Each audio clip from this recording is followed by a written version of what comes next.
Suatu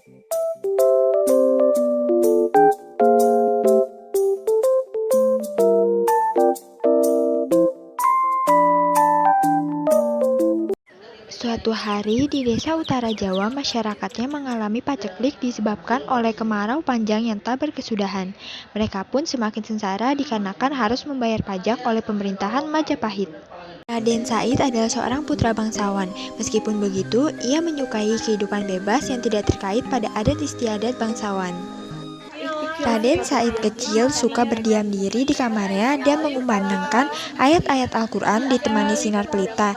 Ia akan mengumandangkan ayat Al-Quran itu hingga larut malam sampai para penjaga kadipaten tertidur lelap.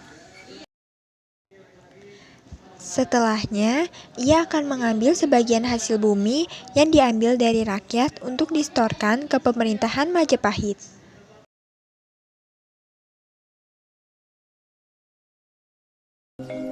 Hasil bumi tersebut kemudian dibagi-bagikan kepada rakyat yang saat itu membutuhkannya. Tentu saja para rakyat yang menerima rezeki itu terkejut sekaligus girang menerima rezeki yang tak terduga. Raden Said melakukan itu berkali-kali sampai ia dewasa.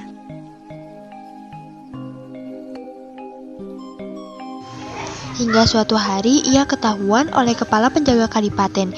Ia dihukum dan kemudian dikurung pada suatu kamar kosong selama kurang lebih 1 bulan. Namun di hari-hari terakhir masa pengurungannya, Raden Said kabur dan meninggalkan istana kabupaten. Ia berkelana mencuri harta milik saudara kaya yang kikir untuk membagikan para rakyat di pelosok hutan tempat ia singgah, yaitu Jatiwangi.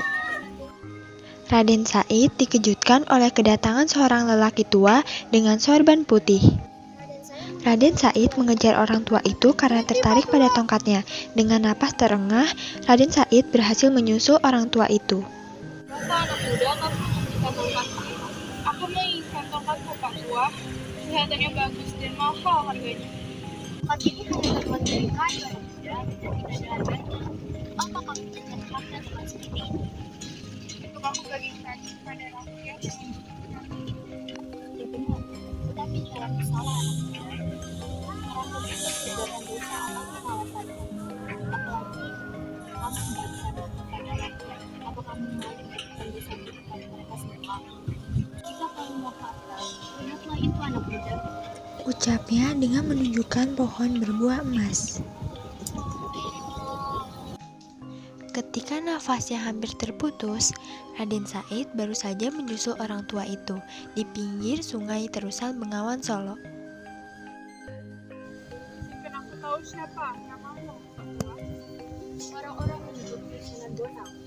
Saya berdiri Kanjeng Sunan, saya ingin menembus semua kepala saya.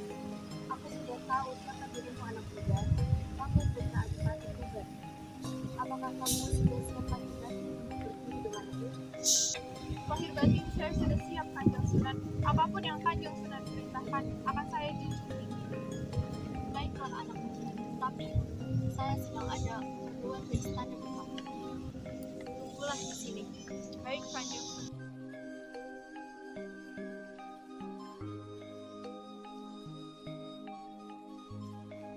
Setelah lelaki itu hilang dari pandangan mata Raden Said, ia teringat suatu kisah yang dibacanya dalam Al-Quran, yaitu kisah Ashabul Kahfi. Doa Raden Said terkabul.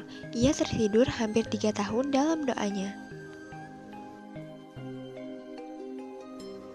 3 tahun kemudian, lelaki tua itu datang menghampiri Raden Said yang masih tertidur dalam doanya dengan tubuh Said yang ditubuhi semak belukar. Sunan Bonang mencoba membangunkan Said dari pertapannya, tapi Said tidak bisa dibangunkan dengan cara biasa. Sunan Bonang tersenyum. Dia tahu kalau Raden Said mendapatkan makrifat dari Allah, maka tidak ada cara lain untuk membangunkannya selain dengan azan di telinga kanan dan dikohmati di telinga kiri.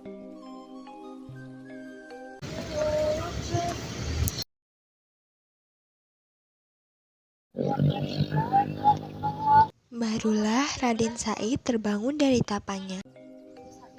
Waalaikumsalam, Kanjeng Sunan. Alhamdulillah kamu sudah dapat menyelesaikan ujianmu. Kamu mendapat hidayah dari Allah dalam ma'rifat lahir yakmu dan batin yakmu. Pakailah pakaian ini, Said. tidak akan bercerai. Biarlah saya menemukan kata yang terbaik lagi. Dan saya akan melihat dosa-dosa saya.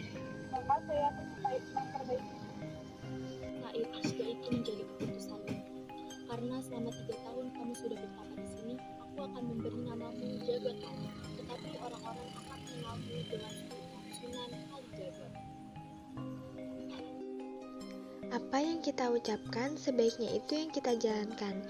Jika kita akan dipercaya oleh sesama, kita harus peduli kepada sesama, menolong apa yang membutuhkan, tapi hendaklah pertolongan kita atau bantuan kita dengan cara yang benar. Kalau kita punya keinginan dan mau menjalani dengan sungguh-sungguh, juga dengan sepenuh hati, niscaya Allah pasti akan mengabulkannya.